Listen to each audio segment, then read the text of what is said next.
Yeah, we've it was obviously our intention to have a look at the players we had available and to obviously make the necessary changes that we feel that will hopefully strengthen the squad. So yeah, we've managed to do that in the past sort of 10 days.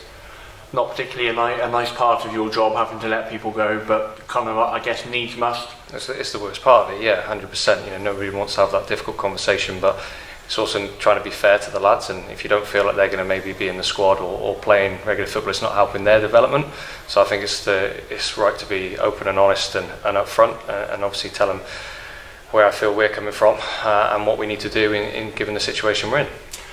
Looking forward, the two new players that have come in, they've got quite a bit of experience amongst them. They're both young, but they've got Football League experience. Yeah, that's something that obviously Tim's put into place in terms of that scouting network, to go and see sort of players that are maybe playing, in and around the non-league circuit, or maybe not attached to a club at the moment, to see what would potentially strengthen what we've got. And I think you saw Tommy and James both play in the fixture on Thursday, and both did well. They've also trained with us. Tommy's trained with us for the last couple of weeks and showed up really well, and just adds that little bit of extra quality that we need. And James just looks really hungry, real good character.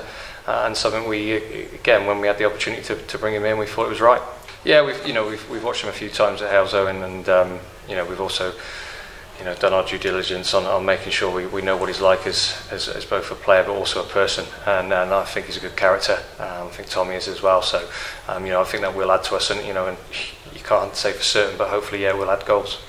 And both the players with that experience, as we've mentioned, do you think that could be quite valuable? Because there's certain players in our squad that potentially haven't had the experience at the level we're at, or even one or two of them. Yeah, I think it helps definitely. That they've had experience of this level and higher.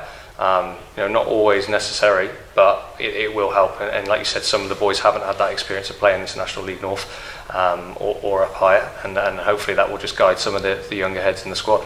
No game last weekend, but you took the opportunity, obviously the training match on Thursday, but also training on Saturday itself as well. Yeah, so we that's been, I suppose, one of the positives to take over of not having a Saturday fixture, is that we could get a bit more training into them, and we did train on Saturday for a couple of hours, and then it enabled me and Tim to go and watch a game as well. And so it's been great to actually have 4 sessions leading into the Boston game on Saturday. So that's been great, but obviously also a bit of transition as well. Touching on the Boston game, obviously they're a team in fine form at the moment. Obviously I think they got a couple of players sent off last weekend, so they're going to have to make some changes, but nonetheless they're going to be a hard opposition. Yeah, very, very difficult opposition. You're looking at the league fixtures when I came into the role, I was thinking Stockport away, Boston away, Telford away. So real nice, easy start. But look, every game in this league is a tough game.